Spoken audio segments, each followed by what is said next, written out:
What's up, everybody? Welcome to Podcast Now. I'm Alex, and in this video, I want to go over the trailer for The Suicide Squad. And I actually don't think I'm going to be well received on my thoughts here. So to quickly open this up, let me tell you that I'm very excited for this movie. I've been very excited for it. I've been very excited for today when we would get the trailer. And no matter what I say here, this movie is still a day one watch for me. I still fully intend to watch it day one. I'm really hoping for the best of it. There's many actors and actresses in here that I truly love, and I think they can do a phenomenal job. And so I have, and James Gunn has proven to be a pretty darn solid director and just visionary in this kind of way. So I am still excited, but let's get into the more controversial stuff. I actually wasn't impressed by the trailer whatsoever, and I think it mainly came down to the comedy. I mean, there's no mistake about it, or there's no guessing it, that obviously this movie is very different than pretty much anything we've seen in the DCEU. And I'm not saying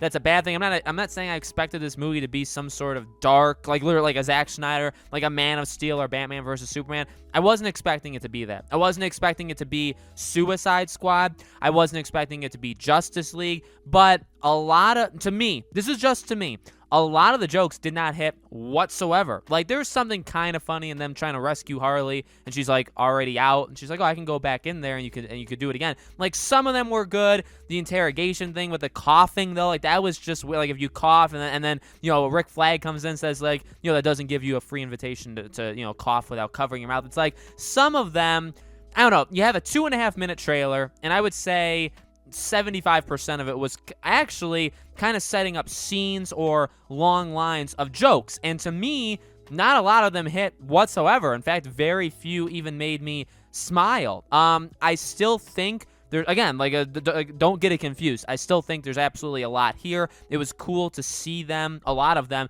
in their costumes. I don't really love what they're doing with King Shark, at least right now. Or at least I don't really feel like he fits all that well yet again. Like with Rocket in Guardians, or even like Groot, like obviously they look a little different, and maybe it took me some time without me even like mentally knowing it, but just something about him kind of seems a little off to me. Starro being in it obviously is a pretty cool, like the potential here is still good. Having many of these members most likely going to die off, okay, because you see them all together, and then in different scenes of the movie, like obviously I assume they'll probably get split up and stuff like that at some point, but I think it's very clear that probably 60 to 75, 60, let's say 60 to like 80% of these characters are going to die. I really do believe most of them are going to end up dead, and it'll just be kind of, I don't know, 5, 6, 7, 8, somewhere in that realm that'll actually make it, out of the movie. And it doesn't, again, what James Gunn has said is it doesn't even have to be the biggest names. Just because John Cena, Peacemaker, is in this movie does not mean even with the TV show, because it could be a prequel, it doesn't have to mean he survives this. Idris Elba doesn't have to mean it. Harley, he can say all he wants that he has full reign to kill anybody, including Harley Quinn. There is 0% chance Harley Quinn is dying, so I just won't believe that for a second. And maybe they will kill her, and that would be the shock of our lives, but I just really don't think that'll end up happening. Let me say this. The action and the CG and stunts and stuff like that was pretty cool. All of their costumes were pretty cool. I know I keep focusing on Harley, but obviously she's the biggest name, and not even just maybe even with Margot Robbie, but also with Harley Quinn in this movie. I mean, she does look absolutely awesome in that costume, so I'm really excited to see that. Again, John Cena, like, it's great. He appearing in F9. I cannot wait to see him in F9. I'm not even the biggest fan of John Cena, of all time, but him being in Fast and Furious now has definitely upped his stock with me, and then obviously being in this does get me very excited. So they have a lot here, and I do think there's a lot of good stuff here. Again, I just think I wouldn't say the tone was wrong, because you maybe should have expected this from like a James Gunn thing. It just seemed like it wants to be very fluid and very fast-paced and very funny, and not taking itself too seriously, but then also kind of also taking itself seriously, which again is kind of his thing with Guardians 1 and 2. I just don't know if it spoke to me the way I thought it was going to in this trailer. I don't really know what else I expected. And that's another thing too. That's where people can maybe get mad. It's like, well, what would you have done differently?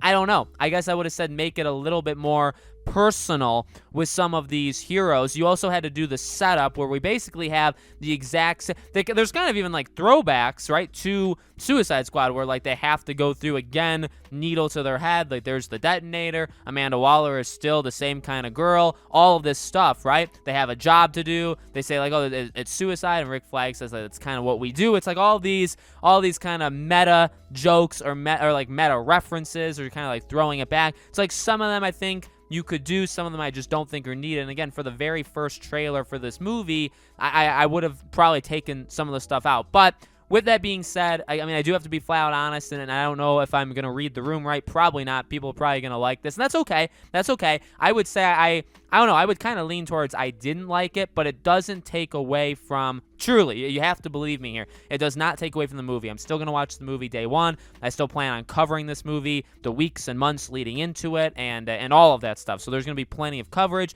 and there's going to be plenty of excitement on this movie, and it doesn't mean I'm truly, actually, I'm not any less excited about the movie. I'm just kind of disappointed in that trailer. That's all. So let me know, guys, in the comments below, what'd you think? Did you love the trailer? Did you hate it? Did you, somewhere in the middle? Any theories, any predictions? Let me know. As always, make sure you guys are subscribed to this channel. Hit the bell icon so you guys know when all these videos go up. And if you want to yell at me more, you can follow me over on Twitter, and you can yell at me over there if you want. Podcast Now 15 is my Twitter handle. Link for that is in the description below. Would love to have you guys over there, okay? Thank you all for watching. I really, really do appreciate it. Even if we disagree, totally cool. I hope to see you all on the next video.